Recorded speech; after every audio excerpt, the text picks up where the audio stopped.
A fire is reported coming from the Sheridan home. Once the blaze was extinguished, a heartbreaking discovery was made: the bodies of John and Joyce Sheridan. To their sons, it seemed fairly obvious. Someone had come into the house and murdered their parents. The authorities had a different idea, one that questioned everything the men thought they knew about their parents. The deaths of John and Joyce Sheridan. John Sheridan was a senior partner at Riker, Danzig, Scherer, Highland & Peretti, a law firm in Morristown, New Jersey. He was a proud Republican with a long-standing affiliation with the party. During the 1970s, John held various positions in the New Jersey state government and ultimately served as transportation commissioner in Governor Thomas Keene's cabinet from 1982 to 1985. His role saw him overseeing the transfer of commuter rail services in the state from Conrail to the New Jersey Transit Rail operations. John also assisted the transition team that saw Republican governors Christine Whitman and Chris Christie move into office after their elections. In 1977, John and his wife Joyce moved to Skillman, an affluent area in Somerset County's Montgomery Township, located north of Princeton. Over the years, they raised 4 sons named Mark, Matt, Dan, and Jim. Mark aspired to be just like his father, and this goal was achieved when he became a senior partner at the global law firm Square Patton Boggs and served as chief counsel to the Republican Party in New Jersey. In 2005, John left his law firm and became the chief executive officer at Cooper University Hospital in Camden. He worked alongside Democratic leader George Norcross, the hospital board's chairman, to facilitate the hospital's expansion. This partnership saw the creation of Cooper Health System, which featured a 4-year medical college and cancer center. At the same time, John chaired a non-profit organization in Camden called Cooper's Ferry Partnership that focused on redeveloping land in New Jersey. One of these properties was a 17-acre stretch of waterfront called L3 that featured state-owned infrastructure with the potential to transform into needed office space. A conflict arose between George Norcross and Cooper's Ferry Partnership leadership over their proposal. As a direct result, L3 was sold to private developers with ties to Norcross, which John had advocated against. By mid-2014, pressure mounted against John to excuse himself from any involvement in the deal due to his supposed conflicting roles as hospital CEO and chairman of Cooper's Ferry Partnership. In the early hours of September 28, 2014, local authorities received a report about a fire at the Sheridan residence on Meadow Run Drive. They responded immediately, finding smoke originating from the primary bedroom on the 2nd floor. Upon entering through the unlocked front door, they went upstairs and swiftly extinguished the fire. They later discovered gasoline had been spread along the bedroom floor to act as an accelerant. Once the smoke had cleared, a horrific discovery was made: the lifeless bodies of John and Joyce Sheridan lying face up. John was pronounced dead at the scene, and Joyce was declared deceased after she was taken to the University Medical Center of Princeton at Plainsboro. The gas can was found in the home, as were matches and knives. A wooden armoire had been burnt in the fire and fallen onto John's body, breaking several ribs. Joyce had sustained 1st and 2nd degree burns on various body parts. Both John and Joyce had suffered stab wounds. Joyce was stabbed 12 times, with most of the wounds found on her head and hands, showing she tried to defend herself. The attack on her was severe, with police photographer Barry Jansen describing her as mutilated.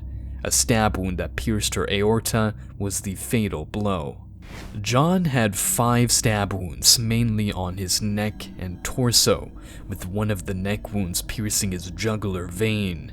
Tragically, John could have survived this if he had medical intervention. The autopsy revealed soot in his lungs and elevated levels of carbon monoxide in his blood, indicating that he was alive when the fire was set. The medical examiner postponed specifying the cause of death pending further investigation. John and Joyce's memorial service was held a week later at Patriots Theater in the Trenton War Memorial. Hundreds of mourners, including Governor Christie and former governors Thomas Keene, Christie Whitman, and Jim Florio, joined the family to pay their respects. Many public officials attending praised John Sheridan's career and achievements, with Norcross saying, "The city of Camden is a different place because of his vision." At this point, full details of the murders had not been disclosed to the public. People knew John and Joyce died in the house fire, and shortly before the memorial service, it was revealed that the fire was intentionally set. The investigators butted heads with the Sheridan family from the moment the bodies were discovered. Firefighters who responded to the incident contacted Matt Sheridan, who lived with his parents at the time but was away on a fishing trip at Fisher's Island off the coast of Connecticut. Matt dropped everything and headed straight home when he heard the heartbreaking news. He called his older brother Mark, who was celebrating his wedding anniversary with his wife at an Upper East Side hotel. Mark immediately drove to the house, but found it cordoned off with crime scene tape, blocking him from being allowed to go inside. The Sheridans went to the police station for questioning. According to Mark, a few hours later, the detectives unexpectedly asked Matt if they could search his car, and he consented without understanding the reason. During the search, a small amount of cocaine was found in his car, along with a scale and small plastic bags coated with white powder on the inside. Although Matt was arrested by the police, he was not charged at that time. En route to the house, Mark picked up his brother Tim and received information that Somerset County prosecutor Jeffrey Soriano was present at the scene.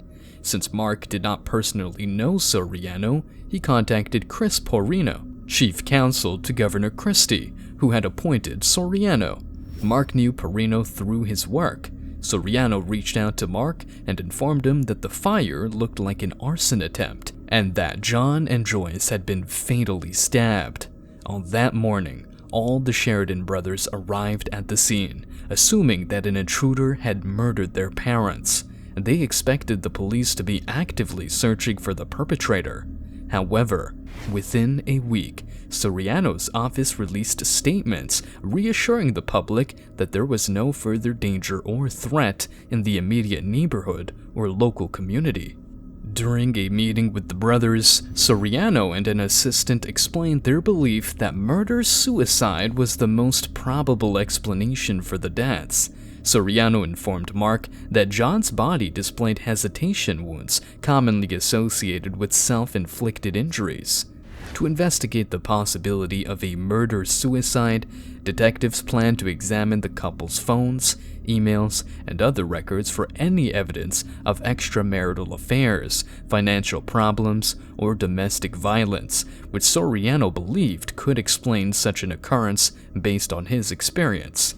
The Sheridan brothers thought this was ridiculous. They knew their parents' relationship better than anyone and never saw any signs of turmoil or abuse. Mark, being part of the legal system himself, was the only one who attempted to give Soriano the benefit of the doubt. He later admitted this was foolish. Mark noted that his father had recently got himself new suits and dress suits.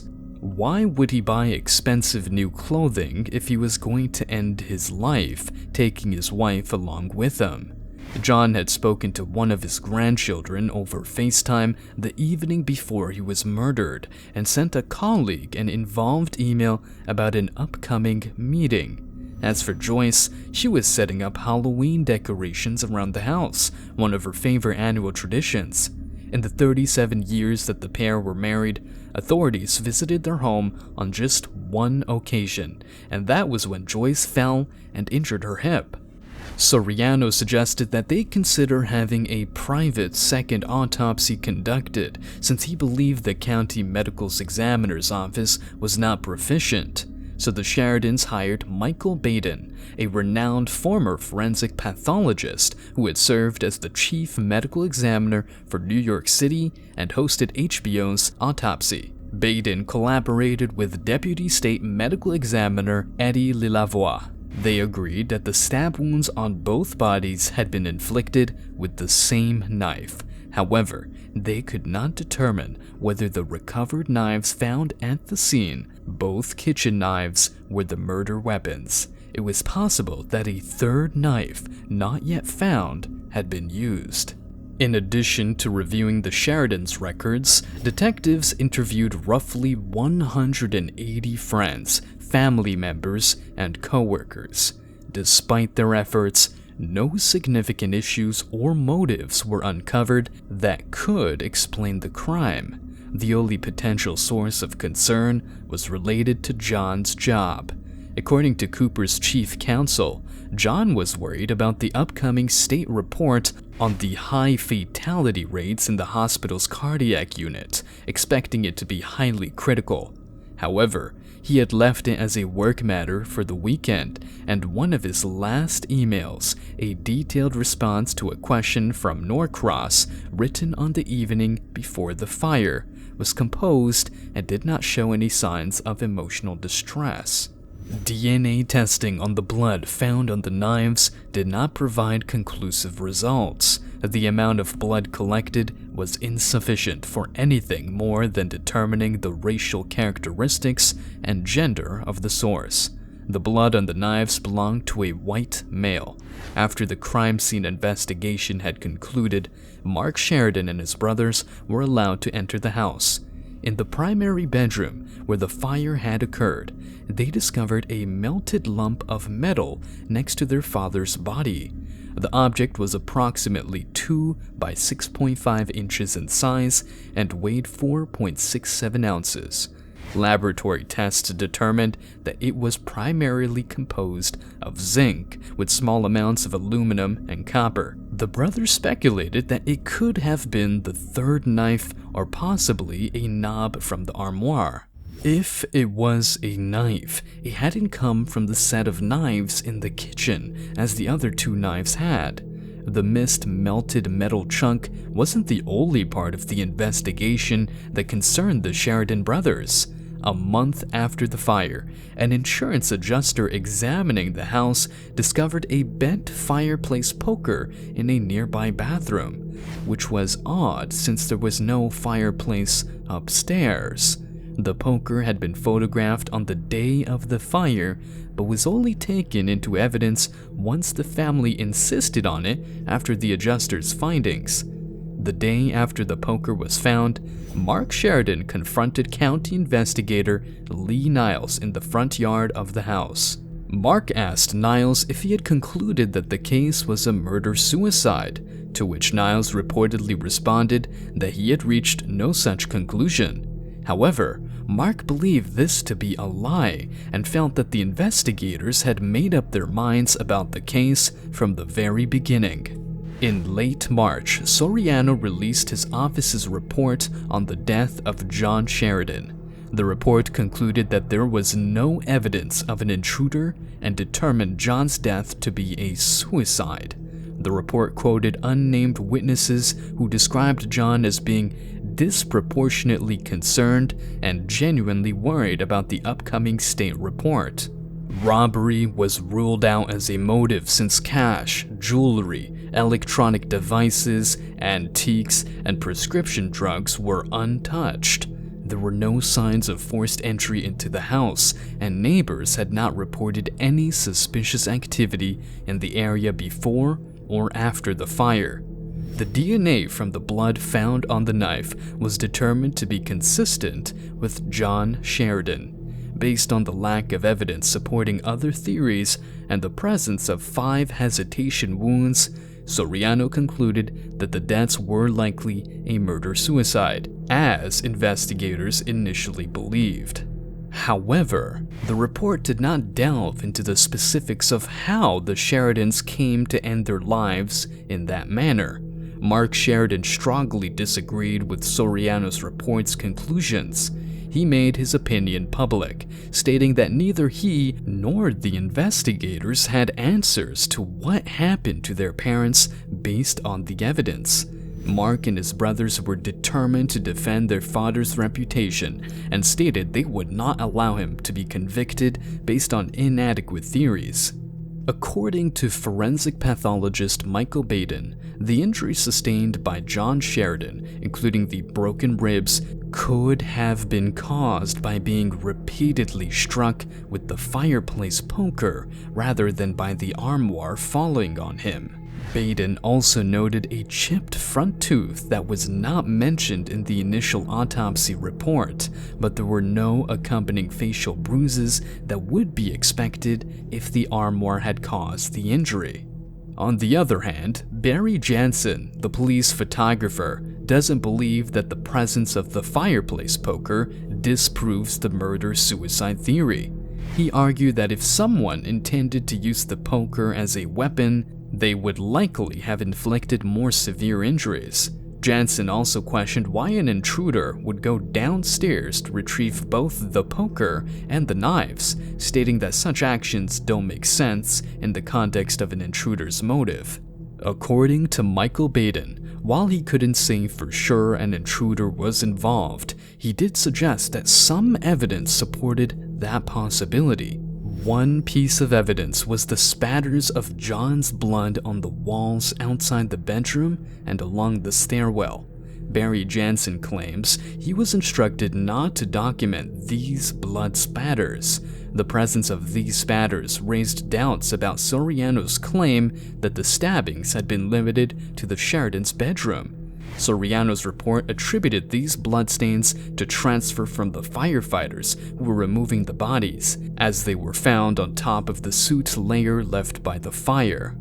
However, Baden and a retired Philadelphia homicide detective who visited the house with a reporter from the Philadelphia Inquirer, Barbara Boyer, disagreed with this explanation.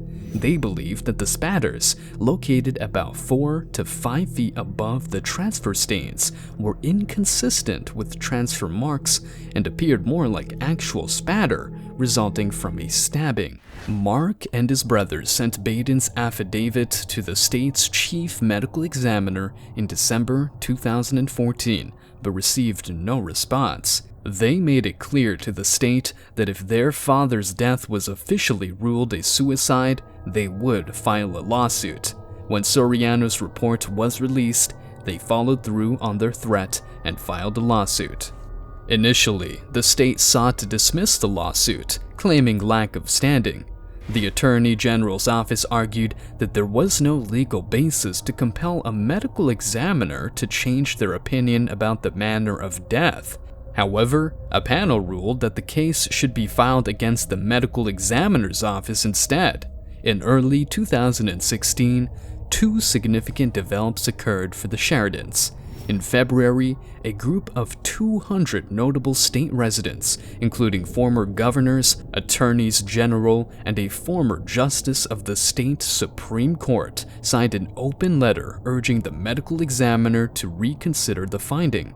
3 months later, a Somerset County detective, Jeffrey Scosafava, filed a whistleblower lawsuit claiming that the Sheridan evidence had been mishandled and improperly preserved, and that he had faced retaliation for reporting these issues. Detective Scosafava's lawsuit detailed several allegations, including the officer's lack of experience running the prosecutor's forensics unit, improper handling and storage of evidence, failure to package blood collection swabs correctly, and improper sealing of evidence envelopes. He also claimed that his supervisor, Lee Niles, frequently handled evidence without gloves at crime scenes. According to Scosafava, Niles also discarded improperly collected and stored evidence in the garbage.